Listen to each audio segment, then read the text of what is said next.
ADF, Alexander Davidovich Fokina, who's a menace on clay. Yeah. He took him out also. Having Arina Sabalenka, like, first of all, as the queen, and then doing things like this, it's just like, overall, she's bringing joy to the sport. It's bringing fun conversations to tennis, which I love to see. This is a wild overreaction. I was trying to bait you into this one, but I'm also with you on this.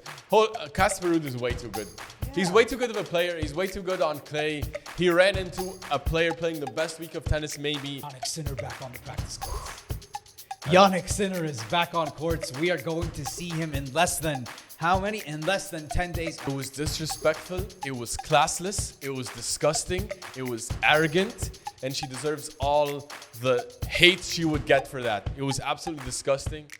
Hello, everyone. Welcome back to another episode of the We're Going 5 podcast. I'm Yousef. Hi, guys. I'm Ismaeel.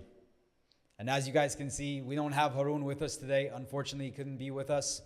But he made some interesting picks this week that we want to give him credit for. And we'll cite him in different things throughout the episode. But an amazing week, Ismaeel. I think something that I've been waiting for a long time. Two guys that I have been screaming from the top of my lungs. These guys are going to do something. And finally, it has happened. And let's start off with the first guy. And this man I've been asking, and I said so many times, show this man respect, Ismaeel. Holger Rune winning the Barcelona ATP 500. Your thoughts on this man? First of all, absolutely brilliant performance today against Alcaraz. And I was so impressed with, we'll talk about his run, which was absolutely a brutal run to the title. But just against Alcaraz today, you know, Alcaraz playing at home in front of his home crowd in Barcelona, in Spain. He has the crowd behind him. And Rune was down to break. And he could have easily folded up shop and, you know, cave in that first set, or even the match, you know, fold into the pressure. I was so impressed with his mental composure. He hung in there all match. Alcaraz threw everything at him. He was crushing the ball. He was moving excellent before he got injured in that second set, although I'm not sure exactly what the groin injury was he had there. But that first set came down to a tiebreak. And he was down, huh? He was down in that tiebreak. At first point, then he came back and it was down 3-1, came back. Yeah, he was down, and I thought Alcaraz had this tiebreak in the bag. And Rune just played super aggressive, positive tennis. Like he was the more composed player, and he went for his shots. He showed no fear in those moments, and he had one set point, didn't convert, had another, didn't convert, and then he finally converted. I was really impressed with the way he handled that first set tiebreak. For me, that was the big turning point in the match. And it wasn't like he was not going for his shot. Big forehands, moving to the net, drop shots, volleys. He was putting together a complete performance. Second set, he was he got his chances for break points, and he converted immediately. He was up. He took the lead in that second set, and he ran away with it. There was that 2-all game, I think, where it was, or 2-1, and it went back and forth it was a long game. He held. That's it. Match was over. Alcaraz really couldn't hang with him more than that. I think he was too much for Alcaraz today. He was the more positive player. He was the more aggressive, consistent, mentally solid player. Super impressive performance. I don't know, what did you see, Yousef? This is something I've been talking about for so many weeks, actually since the beginning of the season. And because Holger Rune is someone that I believe deserves more respect. And I think I kept saying, I felt like he wasn't getting the spotlight, obviously because he wasn't winning any tournaments or anything. But at the same time, for people that were doubting him throughout, let's say the second part of last season, or maybe the entire 2024 season, you watch him in 2025, that's a different player. He just had some mishaps. He got sick, by the way, when he went to South America. And then he had like a shoulder issue. He had to pull out of Monte Carlo. But whenever he was healthy and he was playing, Holger Rune was one of the best players playing. And this was finally a week where he was fully healthy, and we saw what Holger Rune is capable of.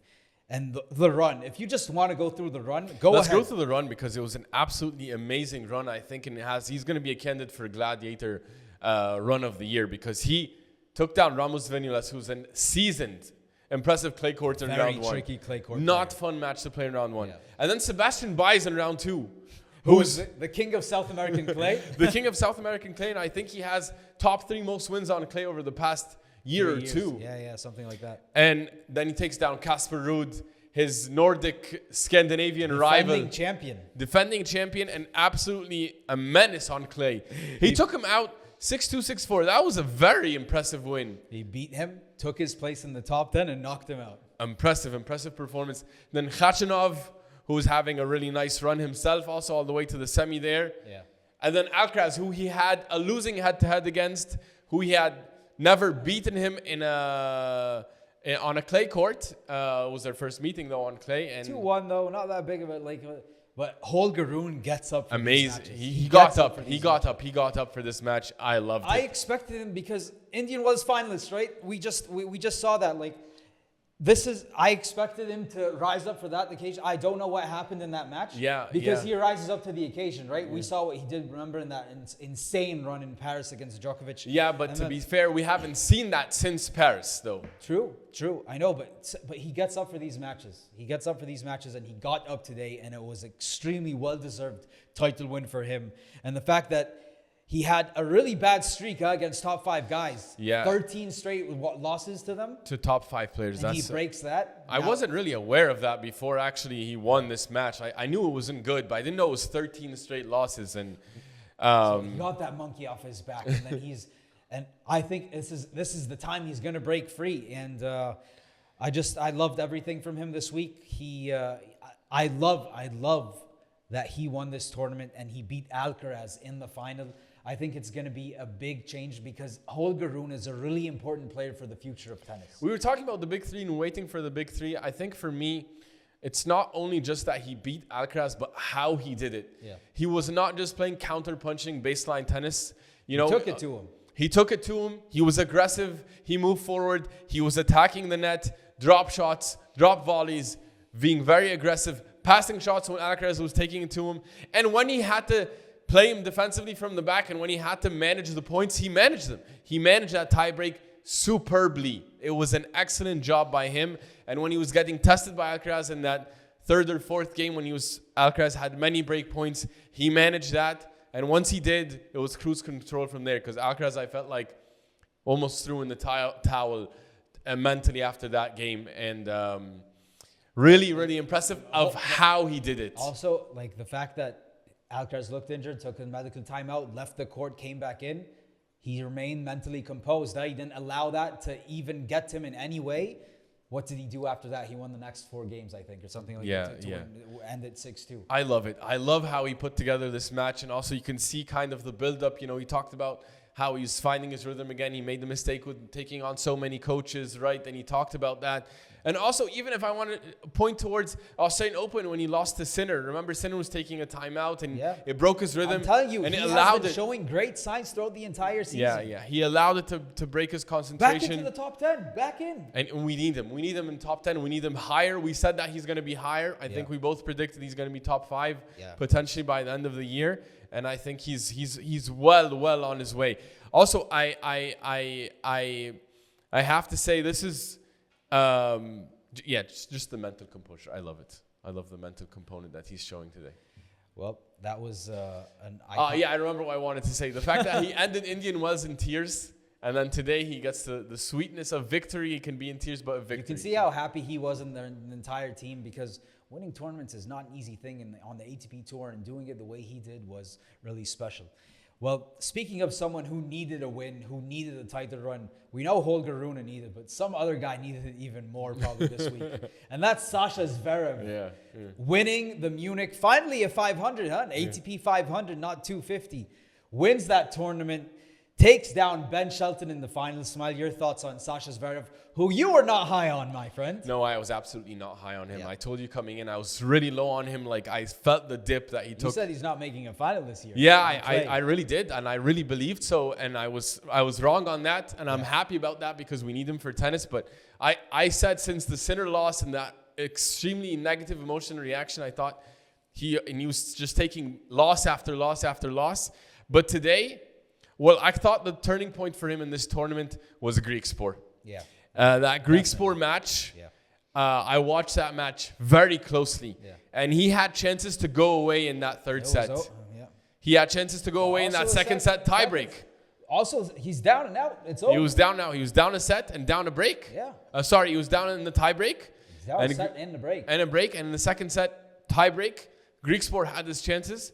Greek Sport also had just beaten him in Indian Wells. And so he was coming in confident. He's not afraid of him. Yeah.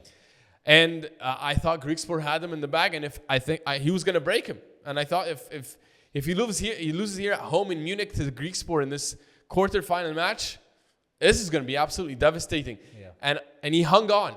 And he hung on by a thread. It was not a beautiful match by him. Yeah. But he hung on.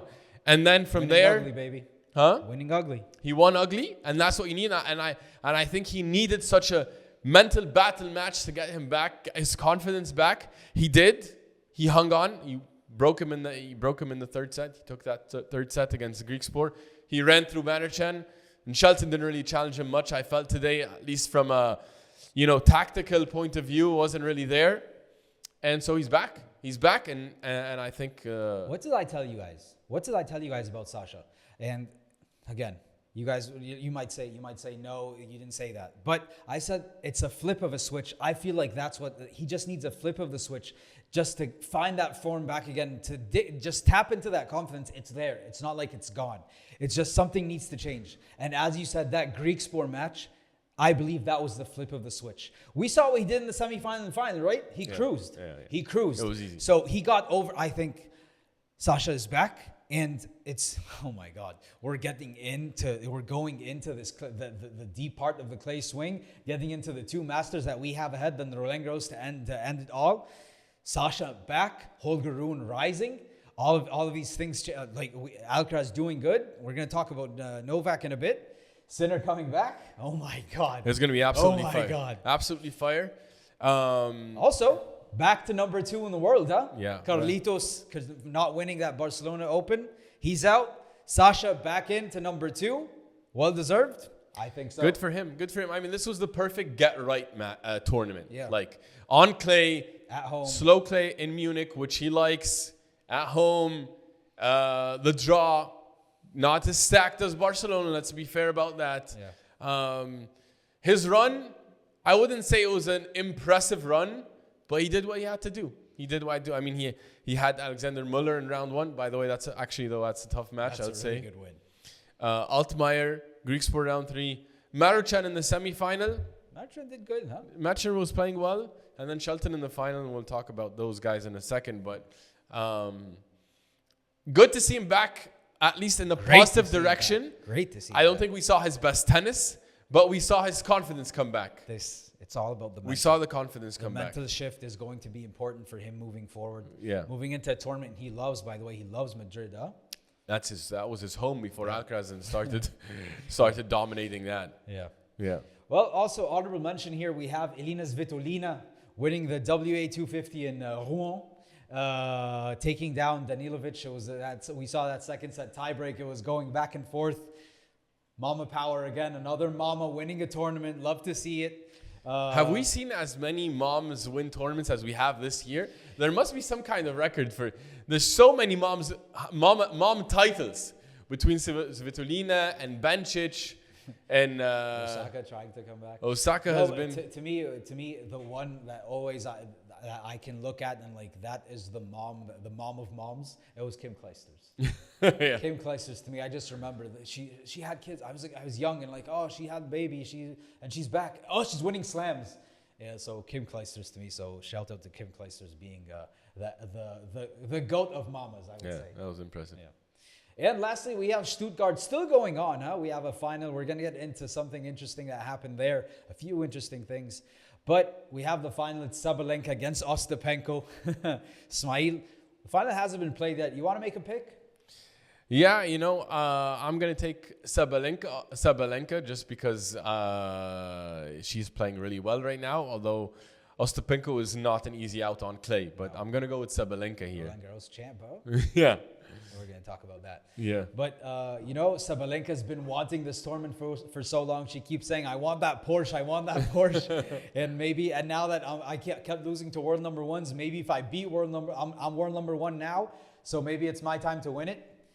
I take Ostapenko to win this tournament. How about that? Let's see. I mean, she's playing really well. Why not? So I guess we're on opposite sides of the fence here. But yeah, those are for, I guess, our champions in a way of the week. And we'll see what happens in Stuttgart. But yeah, I just want to, before we move on from these champions, I love these champions this week. Yeah. Really happy for Sasha. Really happy for Holger Rune. And really happy for Alina Svitolina. Yeah. Very nice. Yeah. Can't wait to see the rest of the clay season unfold here. Oh my God. And how it plays out. It's going to be fun. Well, Yousef, there's still a lot of good players that were playing this week and had a lot of nice accomplishments, nice runs here. Let's move on to the biggest winner of the week. 7 Australian Opens, 15 slams. Not too bad. Not too bad. Who's yours? You know, if this guy had won the tournament, I was going to be like this way or that way. He is going to be mentioned. He has to be mentioned. And that is Ben Shelton. Amazing. What he's been able to do on clay so far to start off the swing really has been impressive. I did not see this at all. Even himself, he said, I was like a giraffe on skates out here a few years ago. I have no idea how to deal with this clay. Wow. And boy, has he improved. He has completely changed his game. Even Sasha said so. What you're doing now on clay is really impressive. We saw what you were like just a few years ago. And the fact that you had just came to Europe for the first time, it was completely new territory to him. And here he is all the way to the final, taking down Ismaeel, your boy. I guess we all love him. But taking down Francisco Cerundolo on clay is a really, really, really good win. It was a very, very impressive week from Ben. And to take down Cerundolo, who was my pick also for the title and who's been playing amazing. It looked like it was going to be a great pick. Yeah, because also... He was up a set in the second. Yeah, he was up a set. They were in the tie break. It was about to go Cerundolo's way. Like, this was an amazing... He had match point, correct? Yeah, I think so. I think so. And Shelton just not only amazing mental toughness and composure, but the diversity in his game to show that he can hang on clay. Like, he's using his shots really well. He's moving fantastic side to side. Yeah. He's moving forward in the correct moments, and he's playing aggressive in a very nice way. He's integrating the drop shot. He's moving nicely to the net. His serve is absolutely a beast, but he's using it well for the clay. But he's being so consistent. He's going back and forth, side to side. Let's go, forehand, backhand, forehand, backhand. I'm ready to go as like however you want on this clay thing that I'm getting to learn. I'm gonna do it. That was really awesome. If you told me this is Ben Shelton on clay just a few years ago, I'll tell you there's no way. I think it was 2 years ago before he made that run in the US Open, or even after, he was just losing every other match, and then he's just like a cannon that just misfiring every other ball. He's ready to make an unforced error. He's going way too hard on his shots. Yeah. And now to see the measure he has, very solid from both sides, forehand and backhand. Yeah. And the variety in his game is amazing. I didn't think he was going to be good on clay this good, this soon. Definitely Finals not. Of an ATP 500. And also, I also want to say, like, it's not like the conditions on this Munich clay were favoring him because they were general colder conditions, cold and slower conditions. Yeah. I wouldn't think that's the type of clay that he wants to play on because he has the big shots, he has the big spin, he has the big forehand, the big serve. Like, just to play tactically so well and consistent, and to beat Cerundolo, who I thought is the favorite for going into this tournament. Like, the run he had going in, I didn't think it was that impressive because against Goyu, Botic, Dardiri, all right, I wouldn't think those are the ultimate clay challenges, but Cerundolo, the way he downed him. Dardiri, I think, is Italian, loves the clay. I think Botic also likes playing on the clay. No, they're good clay quarters. Those are good wins. I'm just saying, like, I didn't think those are necessarily the measuring sticks, but then to see him down Cerundolo. Also, you would think he would lose to all these guys. You could argue in a match, you would say, like, okay, I don't know what Ben Shelton is going to look like against this guy on clay. You could definitely make that argument. He's going to be dangerous going forward, looks like it. And we're moving into Madrid, which is high altitude. He's gonna do a lot of damage in Madrid. Is he a dark horse?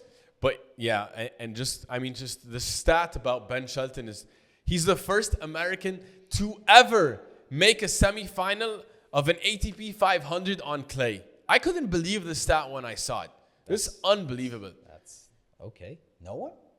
No one ever, apparently, since they started making these tournaments. And the first ever to go past a quarterfinal of a clay tournament that's not a 250 since Andre Agassi, apparently. Something like, what's going on here? Like, Ben is already an elite clay quarter?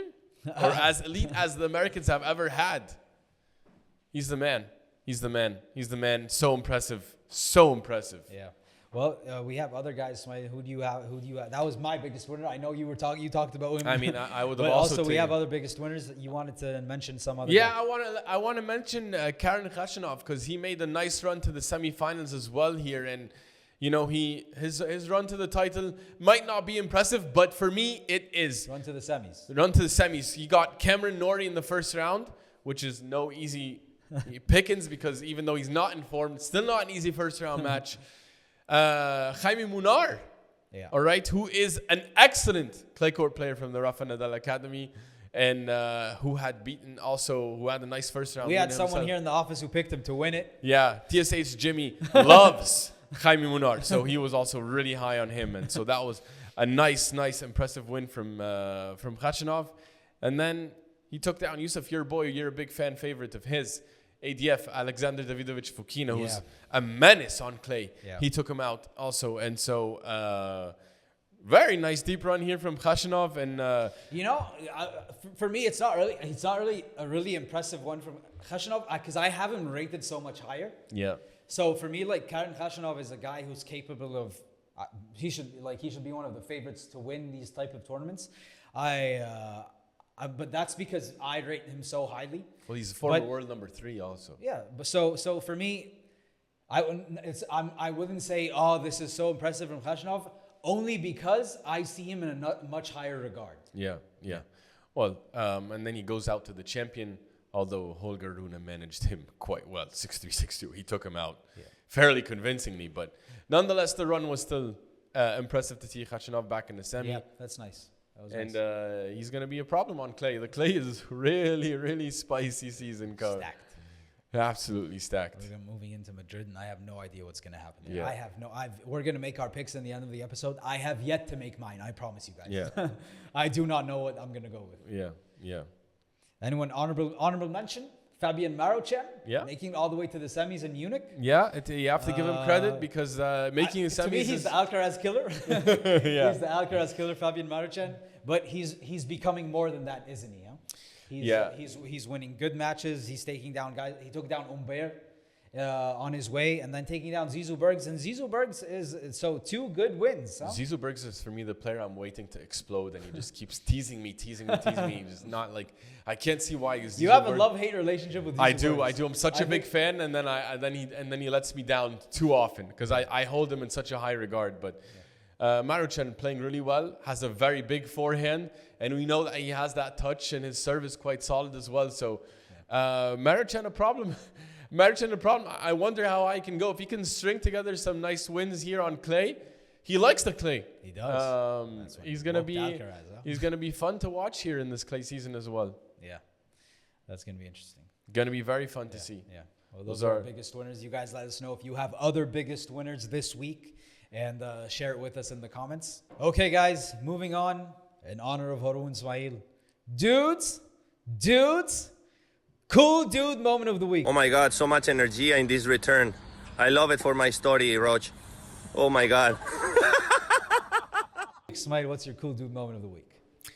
Well, Alcaraz is used to being the man in the arena. And this time around, he was the man in the stands. Yeah. And he was watching his own brother, Jaime, playing in the arena, and he was taking photos of him, videos, filming him, and watching and supporting his brother. And it was just a brotherly love moment. Super cool to see. Watching 2 big bros watching young bro. Yeah, big bro. Imagine him and Alvaro are just watching. Just sitting, supporting their younger brother in the arena, playing off in his under-14 tournament. Yeah. It was nice to see Alcaraz on the other side and the other character of Alcaraz, that caring big brother character of his, which we don't see because he's the one in the arena all the time. So that was really cool to see. Yeah, it was so nice. And even they asked him like, hey, Carlitos, are you keeping up with Jaime's progress? And he's like, not really. I don't ask him much, just how's everything going? Everything's fine. He said, I talk to my dad more, and he tells me how he's doing. And he said, yeah, at the moment he's playing good. And then he went, and he's saying, watching the match, like, I was surprised. If Carlitos is surprised with Jaime's level, what's Jaime going to be? And I don't want to put pressure on him, but when your brother says that and to the press, someone like Alcaraz to be impressed, that's not easy, huh? So, and also it was so cool. He said like, he's hitting so many drop shots. I'm like, where did he get that from? And then anyone who was listening to that would be like, we think we know where you got that from. The king of drop shots is you, Carlitos. Yeah, I mean, if you go watch some of his clips, Jaime's absolutely crushing the forehand. Dude is ripped as well. Like this is a, like this is 14. This is a man. This is a man. I want no piece of that fire. Yeah, it's nice. He's not that far off. So soon enough, we might be seeing him on the biggest stages. And like, is this going to be something like? I mean, that? it would be fun. It would be fun if we see something like that. But I mean, Alcaraz is otherworldly level of talent and commitment. So. Yeah. But you never say never. Maybe he is going to be the second guy to the... Yeah, it would be. It's going to be fun to see. But that was nice to see Carlitos. We know we love him in so many different aspects. We see him. Seeing him in the Big Brother role was, okay, why we love Carlitos even more. Yeah, it was fun. It was fun. That was really nice. Well, you know, let's move on to another segment, which always causes us problems in the comments. Upset or not an upset, but let's talk about the upsets of the week. Yes. Yousef, give me yours. Well, it had to be this match. And this is a guy that I told you guys last week, he has been showing amazing level so far this season. But obviously because he loves the clay. And that's Alejandro Davidovich Fokina. The way he took down Andrei Rublev in straight sets, to me it was really impressive. Andrei Rublev loves the clay. He's a Madrid champion. He's a Monte Carlo champion. Davidovich Fokina had to get this monkey off his back. He had never beaten Andrei Rublev before, and he was able to beat him in convincing fashion. I just loved it for ADF, and the fact that he knew this was more than a tennis hurdle. This was a mental hurdle. He said it himself, this is someone who I've never beaten before. Even though I was up, I had to deal with the nerves. I had to get through this, and get through this, he did. It was amazing. Also, I guess everyone's taking that monkey off their back this week, huh? And Davidovich Fokina was one of the guys. Even though it didn't continue, he ended up losing to Khachanov. But that win over Andrei Rublev is something to commend. And I think it's confidence. Even though he lost to Khachanov, it's confidence moving forward. I'm going to see him go up and up and up in the rankings. I am high on Alejandro Davidovich Fokina. I'm bullish on him. Let's see how he does moving forward. But that is my upset of the week. That's a good one. That's a good one. And Rublev now even with Safin in his corner. So that's let me say, even more impressive to do that now with his renewed coaching team and confidence. I guess. How about you? Do you have one? I'm going to mention one, but this is about a guy we just talked about. But I need to reiterate it. I really loved Holger Rune taking out Casper Ruud in that quarterfinal match. Yeah. Like, upset though? For me, it's an upset because Holger was 1-6 before that meeting against Casper. And Casper is the clay beast. He's the defending champion in Barcelona. And Holger was not coming off like a nice run. He was coming off that sickness and the injury. Indian was finalist though. Yeah, Indian was finalist, but a bit of dip. I didn't think that this was going to be the chance where Rune would take out Ruud. This is Ruud's territory. Yeah. And he handled them really well. It was a convincing win. Holger just put together really an impeccable week. And just want to, for me, that was, because I had Casper winning that match, honestly. That was, for me, impressive win by Holger. Oh, that's a nice one. Honorable mention, anything there you want to mention? Well, I guess Mariano Navone taking down Felix Auger-Aliassime. Not many upsets this week, but this one you could consider an upset because FAA is a good player on clay. Yeah? We saw what he did to Rafa, remember that year, taking him to 5 in the round 4. So, and he's won multiple titles this season, so it's not like it's a bad Auger-Aliassime. It's a good one that we've seen. Navone proving that he is a tough out on clay. Here he is taking down Felix Auger-Aliassime. Yeah. So honorable mention to him for upset. Also, Navone, one of the most joyful players on court. You feel like he's having fun all the time. You feel like he's enjoying. It's fun to see him play, honestly. Yeah. Well, those were upsets. You guys let us know. Do you have any other upsets that we did not bring up? Maybe. Let us know. Well, moving on to another interesting segment and one of our favorites, and that is Spicy No Spicy. A little bit spicy. Sorry, not as spicy at all. Ismaeel, let me start off with you. Do you have any spicy no spicy moments this week? Yeah, well, there was a bit of a moment, I guess you could say, because there was Diego de Dura Palomero, who was actually celebrating his first round win against Denis Shapovalov. And It was an interesting song. it was interesting, but it was interesting because Shapovalov retired actually after in mid-match. 3-love, yeah. And the second set. and so Diego's like really celebrating that win. But also, Diego won that first set tiebreak. You know, he won the first set tiebreak and he was up 3-love. So, I mean, you could think that he was already feeling that he was close to win. He deserved that win. He had a very big celebration. Also, one of the youngest players to ever win. Also, in the He's the first player born in 2008 to win a ATP level match. Yeah, so congrats to him. It was well deserved. It was a big moment. It was a big moment. He absolutely deserves to celebrate. For me, I don't consider it spicy, but well, you decided it was spicy. I just some comments. Some people were commenting about spicy this. or no spicy. Yeah, for me, we say no spicy. For me, it's no spicy. There's some people commenting that it was a spicy moment. Yeah. It's absolutely for me just justified. The kid was happy he got to win. Yeah. No spicy for me. Yeah. You want to hear a really spicy one? Yeah, give it to me. There is no debate. Harriet Dart in the WTA 250 Wild. in Rouen. After the changeover, she's walking to her side of the court and decides to ask the umpire a very interesting request. Do you mind telling her opponent to wear deodorant? Because she smells and she's smelly.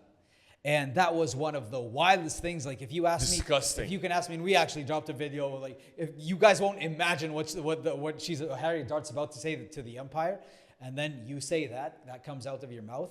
Obviously, she came out and apologized afterwards, but that's as disrespectful as something can get. It was disrespectful. It was classless. It was disgusting. It was arrogant, and she deserves all the hate she would get for that. It was absolutely disgusting, and she did apologize afterwards, but I can't imagine anyone in their right mind asking. There's no situation where I can give her any of the benefit of the doubt for that. Yeah. It's absolutely despicable. Yeah, like it's not like in the heat of the moment. It's after a changeover, which means you had an entire minute to calm down if you were like bubbling inside. So the fact that was said, I don't want to say all the hate because I don't know what people are saying, but if she's getting any criticism, it's rightly deserved. For me, it was absolutely disgusting. Yeah. I hated it. You have another one for us? Spicy, no spicy? Yeah, I have another one. It's a bit funny, though, because Sabalenka in her match, you know, she was asking for the umpire to come check one of the calls. This was so funny. And the umpire was like, no, I'm not going to come down and check it for you. So Sabalenka goes and gets her phone, and then she takes a picture, and then she puts it on Instagram to share with everyone, a picture of the mark. Which was for you guys to see that this was called, what was it, in or out? Yeah. It was hilarious. It was hilarious. Absolutely hilarious from Sabalenka. Creative, huh? Yeah, very creative. She's so charismatic and fun. I take it with good, like, it was a lighthearted thing. Yeah. And she likes to have fun. Yeah. She's a great world number one. Yeah. She's a great ambassador for tennis. She's a great character for tennis. Having Aryna Sabalenka, like, first of all, as the queen, and then doing things like this, it's just like, overall, she's bringing joy to the sport. It's bringing fun conversations to tennis, which I love to see. Yeah, it was awesome. Yeah. Also, my last spicy, no spicy, and I love this storyline because it's the storyline of Ostapenko versus Iga Swiatek. Amazing. She was 5-0 against her. No one has ever beaten Iga Swiatek 5 times, and this head-to-head doesn't exist in Iga Swiatek's career, but it exists with this woman. Elena Ostapenko, not only 5-0. How about this? Let's play in Stuttgart again. Let me beat you in a final set. Let me take it to 6-0. Amazing. Let me absolutely dominate you. Let me bagel you from the head-to-head standpoint. And this is her kryptonite. It's Ostapenko's Swiatek's kryptonite. And we're going to see, by the way, in Madrid, she's in her path again. Amazing. But so Ostapenko, she's completely inside Iga Swiatek's head. And just a cool, is this just like a cold moment afterwards? She says like, oh, like you beat Iga on clay. And she's like, well, I'm also a great clay court player, by the way, and I'm a Roland Garros champion just like her. So I would say I think I'm a champion myself, won't you say? So she's just dropping mics after dropping bagels in head-to-heads. Ostapenko, I don't know how high this is gonna go. Is it gonna go even further? Are we gonna see them again? Is it gonna go 7, 8, 10? Is this gonna be one of those iconic stats where the most lopsided head-to-heads ever? Maybe so. It's amazing. It's amazing. And I just pray we get more of these matches, the rematches, and I want to see how high Ostapenko can take it. I want to see 15-0 against Iga Swiatek, world number 1. I want to see. She's in her head. I can't wait. I hope they run into each other. They play each other in Madrid, and I hope they play each other in Roland Garros. That is the request I have. Please God, give me Ostapenko versus Swiatek in RG. Let me see Ostapenko take her out in RG, the multiple-time defending champion. Man, oh man, would that be glorious. I would love to see an Ostapenko, Osaka also against Swiatek again, if we can get a rematch of that match. Remember how iconic Yeah, that was awesome also. That was very close match. Very nice match. Yeah. Well, those were fun. We said that was our spicy, no spicy segment. You guys let us know what was spicy, what was not spicy. We love to hear from you guys. Yeah. Well, in the meantime, Yousef, let's move on to now my favorite segment. Yeah, you love this one. Which is overreactions or not. Yeah. I'm going to give you a couple of statements. You tell me, is it an overreaction or not? Yeah. All right? Sure. First one up. Ben Shelton will reach at least the quarterfinals at Roland Garros. Not after just one run in an ATP 500 on clay in Munich, where now you're gonna make me downplay everything Ben Shelton did, even though he was my biggest winner. There are so many guys that I have ahead of Ben Shelton on the clay. To make it to the quarterfinals, He's a top 10 guy. He's gonna have a good draw. Can he do it? I have guys that are outside of the top 10 that are gonna be so tough. Someone like Alejandro Davidovich Fokina, we just saw what he did with him in Monte Carlo. There's so many guys outside the top 10. Musetti's on the outside looking in. You have no overreaction, Ismaeel, overreaction. We need Rune to back his big boy Benny Schultz because he's the one he's always in his corner. Yeah, he is. But I'm gonna go with you here. I'm gonna say overreaction because just on clay there are too many outside threats that you don't know. Like Ben Shelton's still feeling his way on clay. Like you said, ADF, Fokina, you have also Surundulu, you have Khachanov, you have Tsitsipas, Musetti, so many guys too outside. many guys. Rude just fell outside. He's outside now. Rude is now going to be an absolute pain for whoever is going to have to play him in the round of 16 or whatever from the top guys. Let's see how, because he can find his way back. But so that's going to be a tough way to the quarterfinals. Roland Garros is going to be stacked. Unanimous overreaction. Oh yeah. Well, Harun would have been with him. Harun would have been with him, probably. Yeah. Not an overreaction. All right, second one up. We just mentioned him. Yousef. Casper Ruud is no longer an elite clay court player. Why? Based on what? One bad week? And it's not even a bad week. Yeah, he went down to the champion. Well, 2 early exits here. Holger Rune and last week as well. He went out in Monte Carlo a bit early. No. I will not look at 2 weeks and decide all of a sudden. He has shown me the body of work of this man. How many multiple Roland Garros finalists? No. Monte Carlo, he lost to Popyrin. Yeah, but Popyrin also good win by him. But no. Overreaction. I would not allow myself to even think that of Casper Ruud. I need to see many more losses before I can say this about him. Overreaction. Okay. Good. Harun would have been insulted by this he should overreaction. Be. I am insulted by it. I am insulted. Yeah, this is a wild overreaction. I was trying to bait you into this one, but I'm also with you on this. Casper Ruud is way too good. Yeah. He's way too good of a player. He's way too good on clay. He ran into a player playing the best week of tennis maybe in his life outside of that 1 week in Paris 3 years ago. No, Casper Ruud is elite, and I think he's going to bounce back and have a very nice clay court. Also, he's extremely physically sound. That when it comes to best of 5, for example, we're going to see. He's a bull. He's a workhorse. He's a workhorse. Yeah. All right, Yousef. Here's another one. Holger Rune is officially one of the favorites for the Roland Garros title. Wow, nice one. Nice one. Yeah, thank you. Favorites? What's favorites? Are we saying favorites for the title? Top 5? Yeah, at least top 5. Yeah. At the moment, I would say no. I have it's too stacked up there. You just backed it. You just had to, you made the whole case for Holger. No, already. at the moment I want let's see if this is going to continue. He's on the cusp, but at the moment I'd say he's just outside, so I'd say it's overreaction for now. Really? Yeah. Overreaction. One of Okay. the favorites. We're saying 5, so that means Alcaraz, Djokovic, Sinner, Sasha, and who's 5? You know, you put whoever you want. Casper, Holger. How about this? Not an overreaction.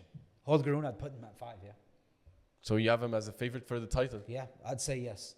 This is not an overreaction. Nice. You have him ahead of Casper, At the moment, ahead of Musetti, yeah. ahead of Cerundolo. Yes. This is a man I'd love Nice. in 2025. Okay. How about you? Nice. I don't know what took you so long. He is absolutely one of the favorites for the title in RG. Okay. Absolutely. I thought you were going to be on the opposite side. Absolutely. He loves the clay. Yeah. His game is perfect for the clay. He's now more fit than he ever was before in his career. He has more stability in the coaching. Yes. He has the gameplay to play attacking when he needs to. He can be a little bit more defensive when he needs to. No, Holger Rune is going to be in a position to have a good draw when he gets into Roland Garros, and he's going to be one of the favorites, and he's definitely someone who should have a deep run at Roland Garros for me. Okay, we're on the same side. Nice. Yeah, we're too much on the same side actually. Okay, let's see in this what we do here. All right, last but not least, Yeah. Give it to me. Zverev is all the way back after lifting the Munich title. It's your boy. I was about to say yes. All the way back? What's all the way back? All the way back. He is back. I think he has begun the process to going all the way back. No, you cannot be halfway. But overreaction, he's not all the way back. He needs to show me more. But I believe this was the switch that I expected to happen, and I knew it was going to happen. But at the moment, he's not all the way back. I need to see more. Overreaction. Yeah. Well, this is not good. This is not good for the audience because we're also agreeing on this. He is not all the way back for me. We need Harun. Although We need Harun. I told you Greek Sport was a very nice switch. Yeah.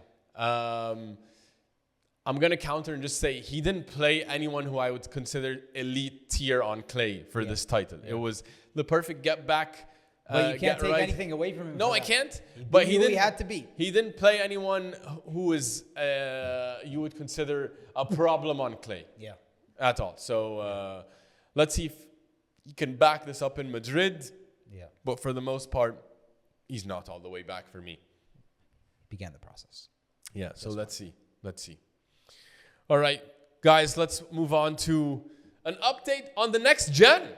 And we have a lot of nice next gen players. I'm a big fan of all of them. Yousef, you are too. Yeah. Well, first things You're first. a bigger fan of some of them? Hey, I'm a big fan of some of them. I'll get One to of them? Yeah, I'm a big fan of Fonseca.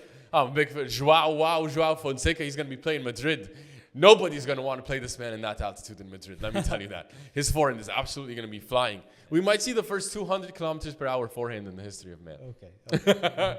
All right, that's a bit much, but he's going to be in Madrid. He's going to be a problem. Let's also give credit to Artur Fils Yousef, Yeah. who is becoming an absolute problem. Yeah. We gave him love last week, remember? We did give him love, and he made the semifinal. He's not exiting before the quarterfinal now in his past 4 tournaments. Yeah. And on clay, he really likes the clay. So he is absolutely in form, going to be a big problem. Yousef, your boy Jakub Menchik lost in round 1 to Yannick Hanfmann. Yeah. Anything to make of that? No. It's his first match on clay, first match back after the Miami win. Let's see what he looks like next week. Yeah. And he played them good. He played them close also. So it wasn't like a straight sets loss. So I'm excited to see though what he does as we go through the rest of the clay season. Leonard Tien also lost round 1 to Greek Sport. Any thoughts on that?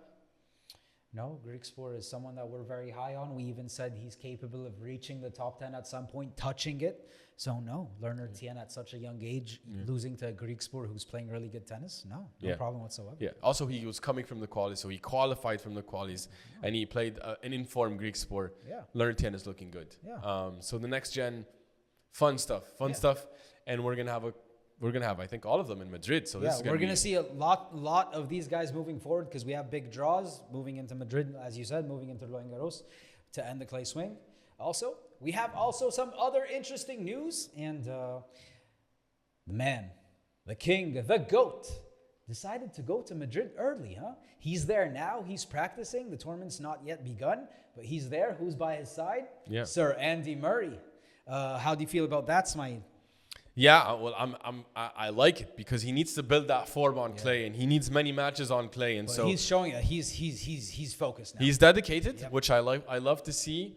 He's gonna have to stack up some wins here because he can't keep exiting early because he needs to get back in form. You need to win, to play matches, to bring you back into form. All roads lead to Paris, and these are two big tournaments coming up. Madrid is huge. It's huge. He needs to do well. Yeah. He needs to do well. We haven't seen him do good recently. Remember what was the last time? Alcaraz when Australia hasn't done well since Australia. No, I mean Djokovic in Madrid. In Madrid, he doesn't necessarily love that. He hasn't played it also recently. The last time I'm blanking right now. I feel like the last time I saw him was when Alcaraz beat him. Maybe. Yeah, maybe. Is it that far back? It might be. It might be. Well, he has won. He's won everything under for me, the Madrid is where he gets his forehand clicking. So for me, that's the goal for him. Get the forehand clicking, win some matches, build momentum. Yeah. In other interesting news, and to me, this is one that was like, come on, come on. Man, oh man. Yannick Sinner back on the practice courts. Yannick Sinner is back on courts. We are going to see him in less than how many? In less than 10 days. No, in 2 weeks to be exact. We're going to see him back on tour. Yes. Oh, man. I miss this man so much. I miss this man so much, and do not show this to my wife, but I miss him so much.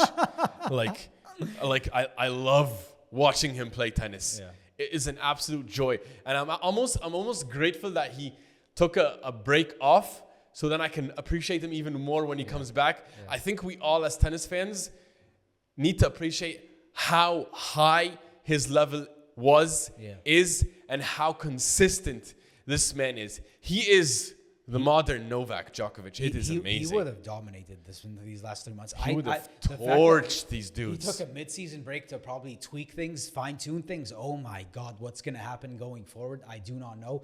Clay is considered maybe his weakest surface, huh? Yeah. So not maybe, it is his weakest surface. So he's made it to quarterfinal at such a young age, lost to Rafa, remember? Yeah. So this is someone who is capable. Weakest is relative because he's amazing. Yeah, exactly.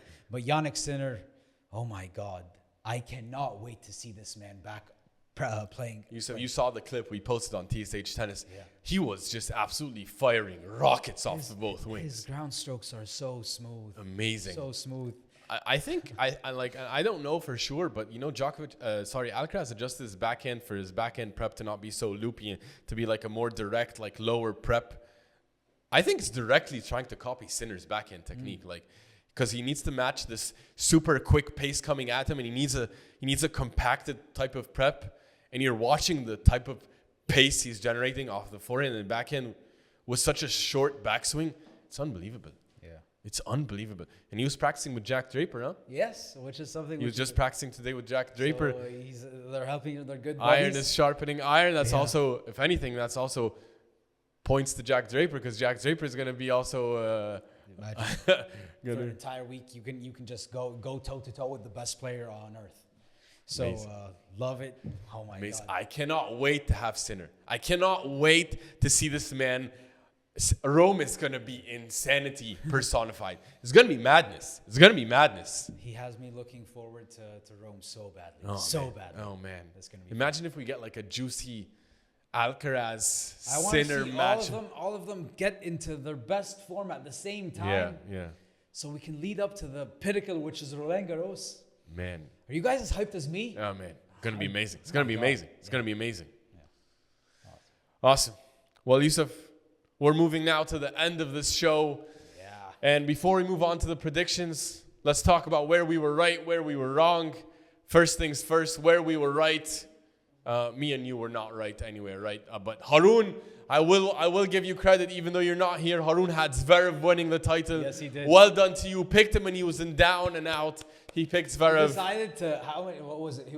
Fourth time he's backing him? Yeah, he backed him. I jumped off that bandwagon, even though I'm a big Sasha fan. I jumped off. Yeah, I was not on. Yeah. But although we did all pick him for the final, Yousef. We did have him against Shelton. We did pick him for the final. A few points there. Yeah, we do get a few points there. Where we were wrong, Yousef, me and you had Alcaraz going in for the title in Barcelona. Rune at Tsitsipas. Harun at Tsitsi, which was a brave pick. He went out with injury. I think stomach bug. Yeah. It ended up not being injury. Apparently his stomach. I think. Yeah, he retired. I mean, he retired from that match. Yeah. I had Cerundolo in Munich, which your boy Benny Schultz, or Harun's boy Benny Schultz, took him out. So I had Lehechka. That was an awesome pick, huh? that was a wild pick, if That was anything. a good pick, huh? He withdrew from the tournament. That was nice. That was very nice. Yeah, that was icy. That was icy. Yeah. But let's see if we can do better this time around in Madrid. Yeah. Okay, guys. Last but not least, we have a chance to remedy. Well, Harun actually made a good pick, and let's maybe try to get in touch with him to make these picks. But we have the Madrid Open coming up. 2 weeks of really, really fun tennis. We're gonna have so many guys back. Like you said, Ismaeel Fonseca is back. Djokovic is back. Everyone is back for this tournament, except the one and only Yannick Sinner, of course. But he will be back in Rome, which we are hyped for. But first off, Ismaeel, let me ask you before we try to get in touch with Harun. Who wins the Madrid Masters on the men's side?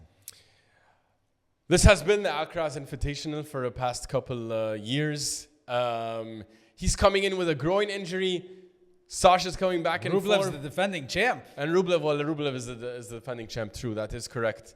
I'm gonna pick Alcaraz. I'm gonna bet on him. You're going with Alcaraz. Home crowd, Madrid.